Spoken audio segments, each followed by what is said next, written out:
Melon నౌకాదళ విన్యాసాల 12వ ఎడిషన్‌ని ఫిబ్రవరి 19-27 వరకు విశాఖపట్నంలో 'forging naval alliance for a secure maritime future' అనే థీమ్‌తో నిర్వహించారు. భారత అంతరిక్ష పరిశోధన సంస్థ ఇస్రో ఫిబ్రవరి 17న అధునాతన వాతావరణ ఉపగ్రహం ఇన్సాట్-3Dని శ్రీహరికోటలోని సతీష్ ధావన్ అంతరిక్ష కేంద్రం నుంచి జీఎస్ఎల్వీ F-14 రాకెట్ ద్వారా విజయవంతంగా కక్షలోకి ప్రవేశపెట్టింది. హెన్లీ పాస్పోర్ట్ ఇండెక్స్ 2024లో ఫ్రాన్స్ మొదటి స్థానంలో ఉంది. ఫ్రాన్స్ పాస్పోర్ట్‌తో 194 దేశాలకు వీసా రహిత యాక్సెస్ ఉంది. భారత్ 85వ స్థానంలో నిలిచింది. 58వ జ్ఞాన్పీఠ్ పురస్కారాన్ని ఉర్దూ కవి గుల్జార్, సంస్కృత పండితుడు జగద్గురు రామభద్రాచార్యులకు ప్రదానం చేశారు. Booking.com విడుదల చేసిన 12వ వార్షిక ట్రావెలర్ రివ్యూ 2024 ప్రకారం అత్యంత స్వాగతించే ప్రాంతంగా హిమాచల్ ప్రదేశ్ అగ్రస్థానంలో నిలిచింది. జర్మనీలో జరిగిన 60వ మునిచ్ భద్రతా సదస్సుకు భారత విదేశాంగ మంత్రి జైశంకర్ హాజరయ్యారు. ఢిల్లీకి చెందిన Indian council for research on international economics relations (ICRIR) విడుదల చేసిన state of Indian digital economy report ప్రకారం భారత ప్రపంచంలో 3వ అతిపెద్ద డిజిటల్ ఆర్థిక వ్యవస్థగా నిలిచింది.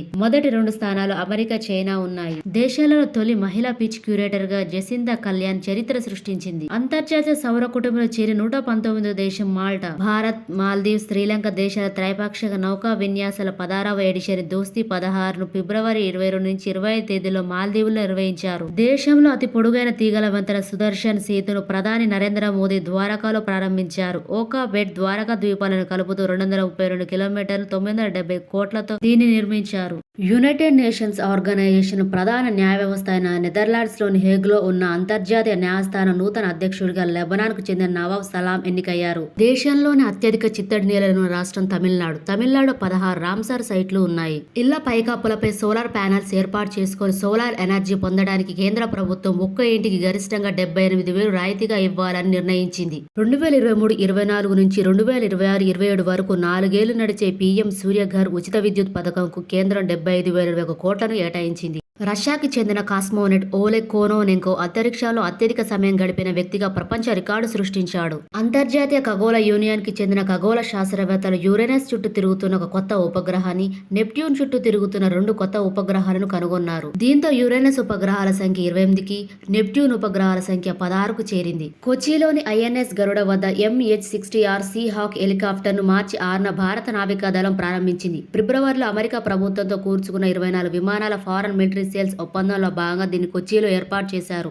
3వ కొత్త central institute of petrochemicals engineering and technology కేంద్రాలను CIPET హిమాచల్ ప్రదేశ్, జార్ఖండ్, మధ్యప్రదేశ్లో ప్రారంభించారు. దిగ్గజ గోల్ఫ్ క్రీడాకారుడు టైగర్ వుడ్స్ కు యునైటెడ్ స్టేట్స్ గోల్ఫ్ అసోసియేషన్ ప్రతిష్టాత్మక బాబ్ జోన్స్ పురస్కారాన్ని ప్రకటించింది. భారత్, మలేషియా మధ్య ద్వైపాక్షిక సముద్ర విన్యాసాలను ఎక్సైజ్ సముద్ర లక్ష్మణ పేరుతో విశాఖ తీరంలో నిర్వహించారు. దేశంలోనే తొలిసారిగా అండర్ వాటర్ టనల్ సర్వీసును కోల్కతాలో ప్రధాని మోదీ ప్రారంభించారు. కోల్కతా మెట్రో ఈస్ట్ వెస్ట్ కారిడార్లో భాగంగా హౌరా, సాల్ట్ లేక్ నగరాల మధ్య సాగుతుంది. కేంద్ర కేబినెట్ ప్రతిష్టాత్మక ఇండియా AI మిషన్ కి ఆమోదం తెలిపింది. ఇండియా AI ఇన్నోవేషన్ సెంటర్ ను ఏర్పాటు చేసింది. దేశంలో తొలిసారిగా నేషనల్ డాల్ఫిన్ రీసెర్చ్ సెంటర్ ను పాట్నాలో సీఎం నితీష్ కుమార్ ప్రారంభించారు.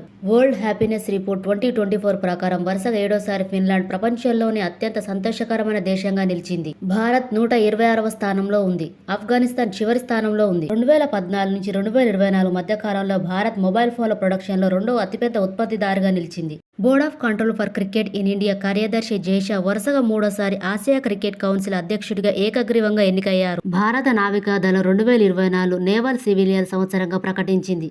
ప్రతిష్టాత్మక బ్లావత్నిక్ పురస్కారాలను బ్రిటన్లోని 3 భారత శాస్త్రవేత్తలు గెలుచుకున్నారు. వీరు రాహుల్ ఆర్ నాయర్, మెహుల్ మాలిక్, తన్మయ్ భరత్. పద్మశ్రీ పురస్కారాలకు ఎంపికైన వారికి తెలంగాణ ప్రభుత్వం 25 లక్షల నజరానా, ప్రతి నెల 25,000 పింఛన్ అందిస్తుందని సీఎం రేవంత్ రెడ్డి ప్రకటించారు. 82 సంవత్సరాల హేగ్ గింగోబ్ నమీబియా అధ్యక్షుడు క్యాన్సర్తో మరణించాడు. 1990లో నమీబియా స్వాతంత్ర్యం పొందిన తర్వాత దేశ తొలి ప్రధానమంత్రిగా ఈయన పనిచేశారు.